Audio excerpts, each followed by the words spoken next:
Kita dah record. Sekali lagi Assalamualaikum warahmatullahi wabarakatuh. Jadi untuk hari ini kita akan tunjukkan sedikit perkongsian hasil daripada jawapan-jawapan yang diberikan oleh beberapa pelajar. Alhamdulillah lah.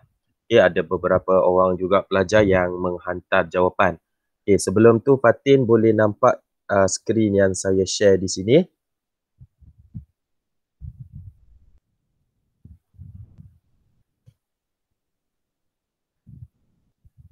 Fatin boleh nampak skrin yang saya share? Okey. Jadi yang ni sebenarnya Fatin pun dah hantar. Jadi kita sama-sama bincang balik dekat sini untuk bagi panduan. Sebenarnya tajuk untuk cahaya dan optik ni memang cahaya dan optik ni memang dia tak panjang. Ada 2 subtopik saja, iaitu kita dah pun bincang berkenaan pembentukan imej oleh kanta. Jadi dalam tajuk pembentukan imej oleh kanta, rasanya semua pelajar boleh ingat dengan mudah, iaitu kanta kita ada 2, iaitu kanta cembung dan juga kanta cekung. Cuma sekali-sekala dalam soalan peperiksaan dia akan tanyalah. Okey, nama lain bagi kanta cembung adalah, kita nampak konsep dia kat sinilah. Okey, bila guna kanta cembung, dia ada satu pusat daripada cahaya yang masuk ikut kanta cembung, dia akan menumpu pada satu pusat, iaitu kita panggil titik fokus. Okey nah, dan di sini kita panggil jaraknya ni panjang fokus. Bila dia ada menumpu kepada titik fokus, maka kanta ini juga kita panggil adalah yang ini juga kita panggil dia adalah kanta penumpu. Okey nah. Yang ini pula untuk kanta cekung, kita tengok dia punya alur cahayanya tu, bila sampai kepada kanta cekung, dia menjadi berserakan, bertebaran, okey, ataupun dia mencapah. Kalau kita belajar sudut dalam matematik, bila dia semakin besar macam ni, kita panggil sudut mencapah. Jadi ini juga kita panggil kanta pencapah. Okey, pencapah.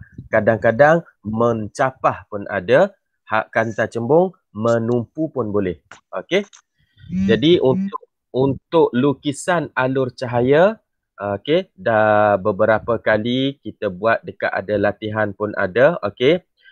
Harap-harapnya pelajar boleh ingat cara nak lukisnya, iaitu konsep dia adalah, okey, daripada satu objek kita ambil puncak dia melalui kanta dan pergi ke titik fokus.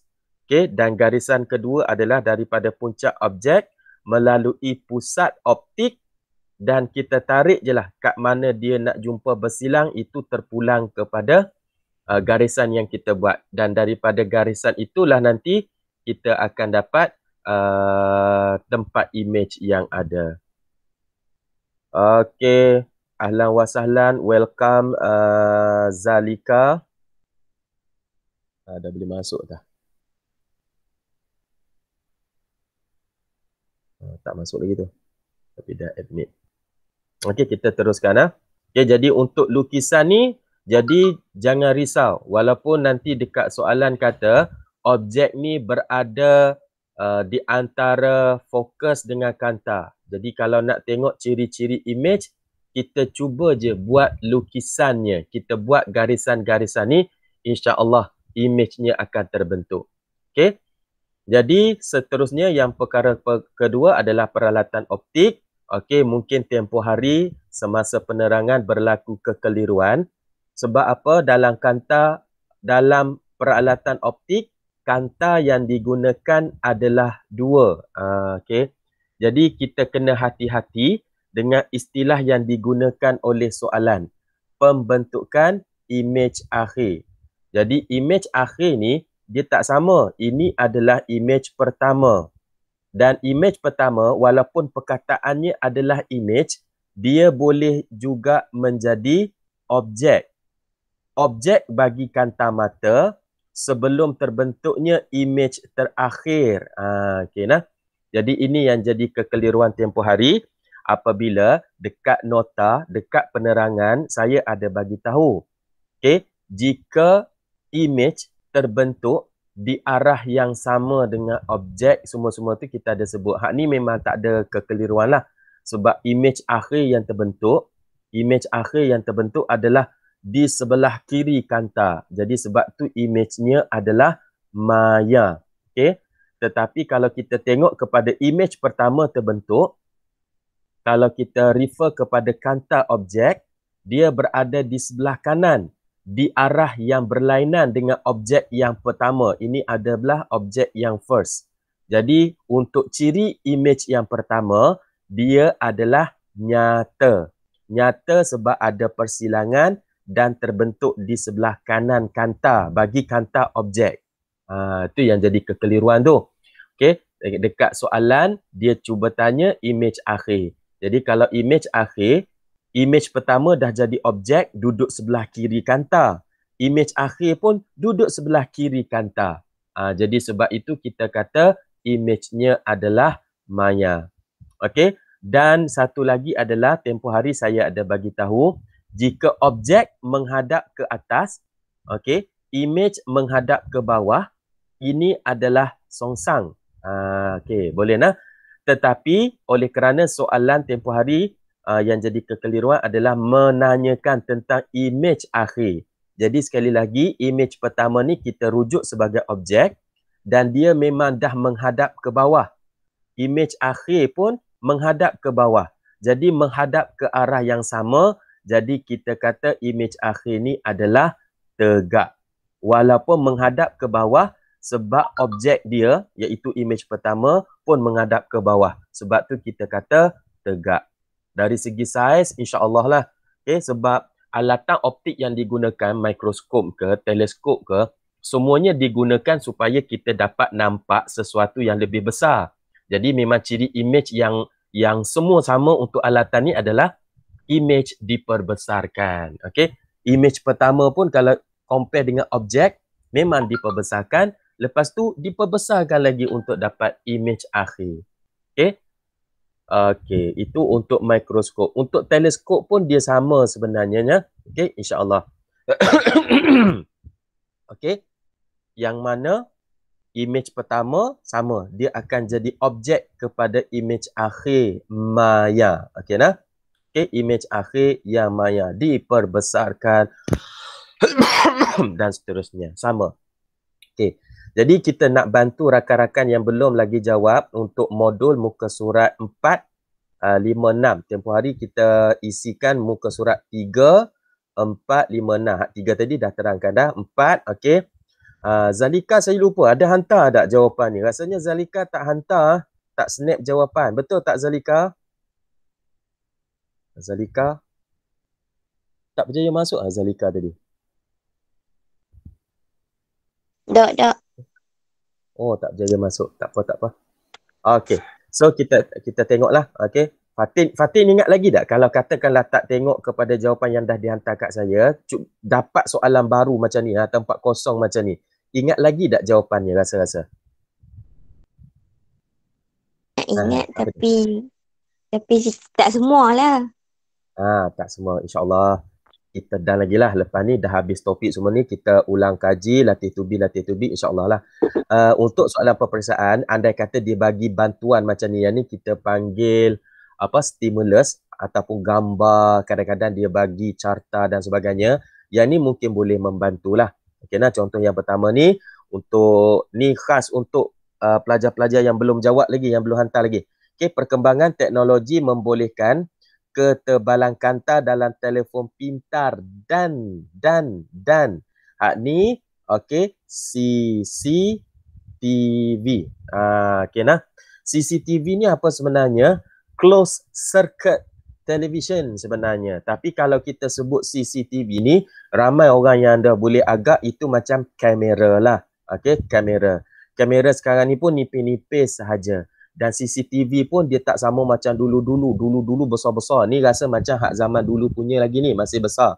Tapi sekarang ni CCTV dia dah pandai lah. Sebab tu kadang-kadang orang kata kalau nak pergi bercuti, masuk bilik ayak dan sebagainya, kadang-kadang tu ada orang mendedahkan tempat yang diletakkan tu, kita rasa tak sangka, tak jangka pun, kecil aja dia boleh letak.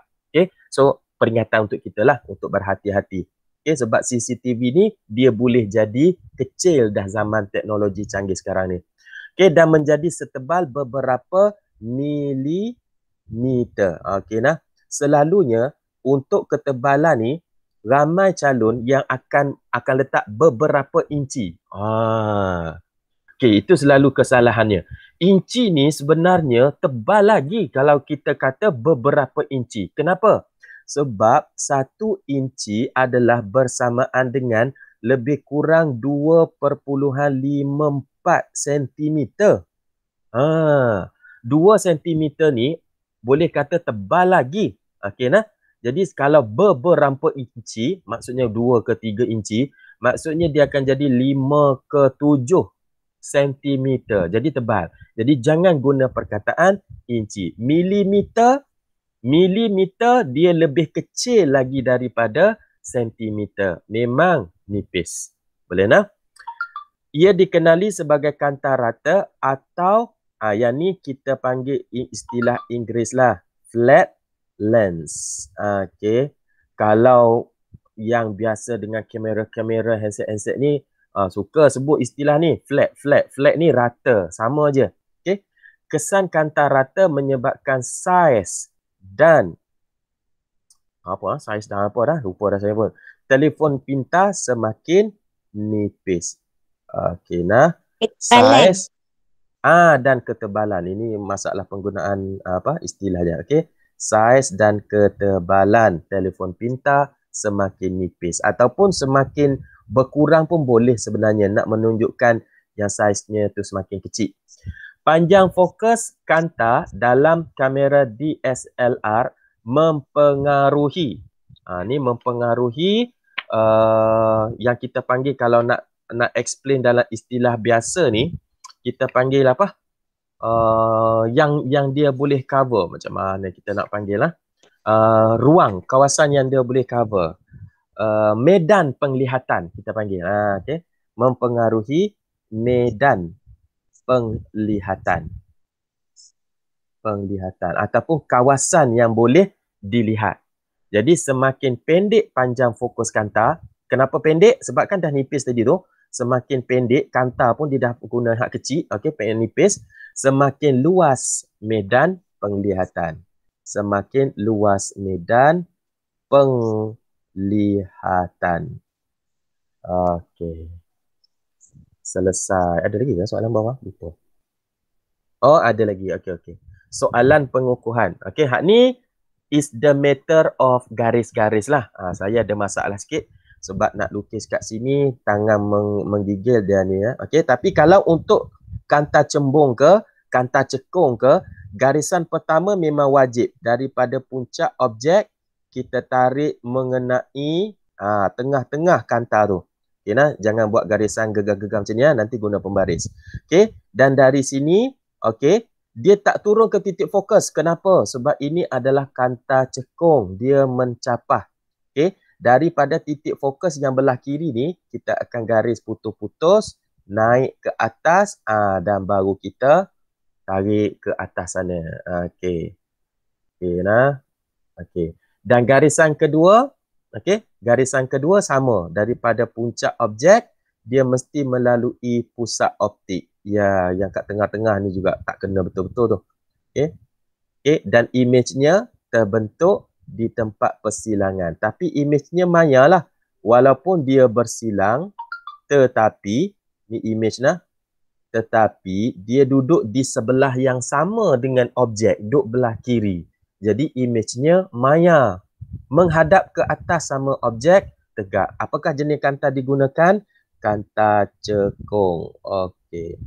Lukis pembentukan imej, tu dah lukis. Nyatakan dua ciri imej, maya, tegak. Okey nah. Ada satu lagi sebenarnya, lebih kecil kalau nak buat. Tapi kalau dalam soalan peperiksaan, okey Fatin dan yang lain-lainnya, jika soalan minta 2 sahaja, tapi awak tahu 3, ikut arahan soalan, tulis 2 lah. Okey. Tak perlu tunjuk yang kita tahu banyak. Sebab apa? Kadang-kadang takut ada yang tersilap. Okay, kita tulis 2. Tuliskan benar atau palsu. Tempoh hari ada juga yang buat pangkah dengan tanda right. Boleh je, tak ada masalah.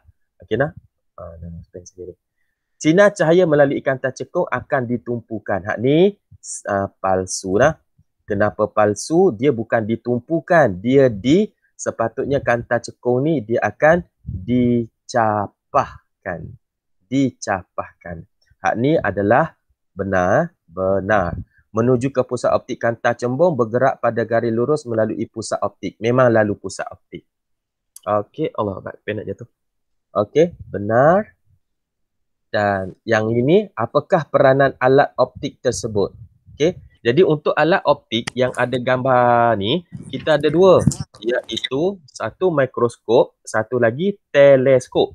Mikroskop dan teleskop. Yang ini agak-agaknya mikroskop ke teleskop? Mikroskop ke teleskop? Mikroskop. Ya, okey. Jadi apakah peralatan optik tersebut? Tulis je lah. Mikroskop. Okey. Fungsi mikroskop adalah untuk melihat objek yang kecil. Beza dengan teleskop. Teleskop adalah untuk melihat objek yang jauh. Okey nah, melihat objek yang jauh. Hak ni nampak ni bukan jauh ni. Objek dia tu duduk dekat aja tapi kecil. Okey nah. Hak ni adalah untuk melihat objek yang kecil. Okey, ayat saya ni akan adalah berubah-ubah sikit bila next time kita bincang ataupun yang lain, tapi konsep dia, keyword dia adalah kita nak tengok benda yang kecil. Okey nah. Nyatakan kanta P. Kanta P adalah kanta objek. Kanta objek. Okey, hak ni hak dekat dengan objek. Hak ni kanta mata. Kanta mata. Terangkan secara ringkas kegunaan kanta P. Kegunaan kanta objek. Okey nah. Jadi untuk kanta objek adalah untuk kanta ni kanta cembung. Memang kita nak bagi dia besar. Apakah fungsi kanta objek? Rasa-rasanya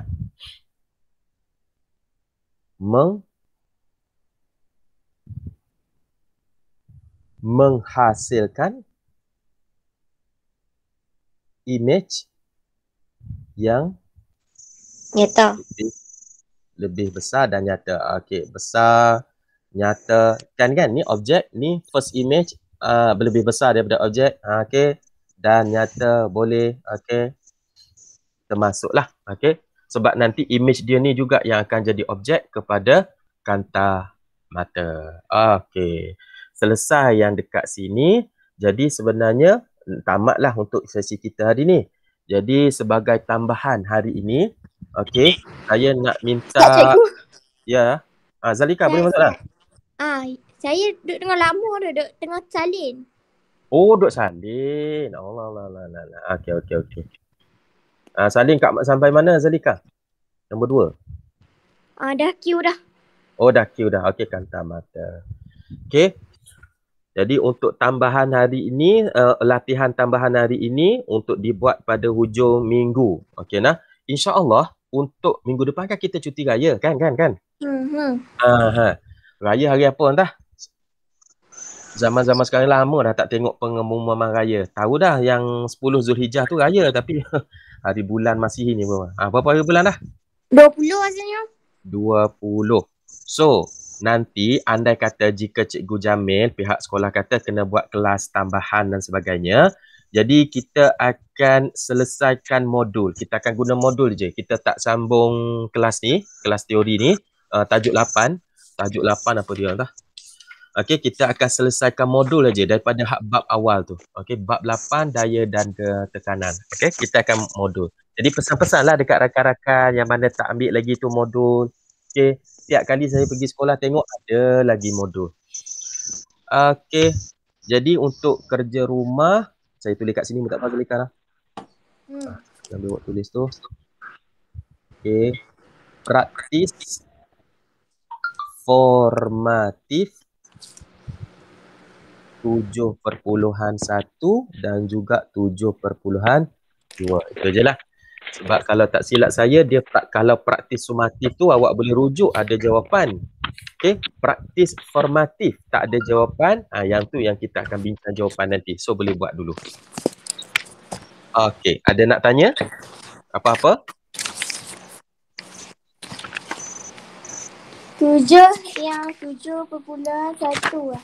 7.1, 7.2. 7.1 di muka surat 209. Okay. Yang pembentukan match oleh kantor tu. Ya. Hak first topik. Sebab tajuk ni dia ada 2 subtopik je. Okey, pembentukan image. Lepas tu hak 7.2 tu lebih kepada untuk peralatan lah.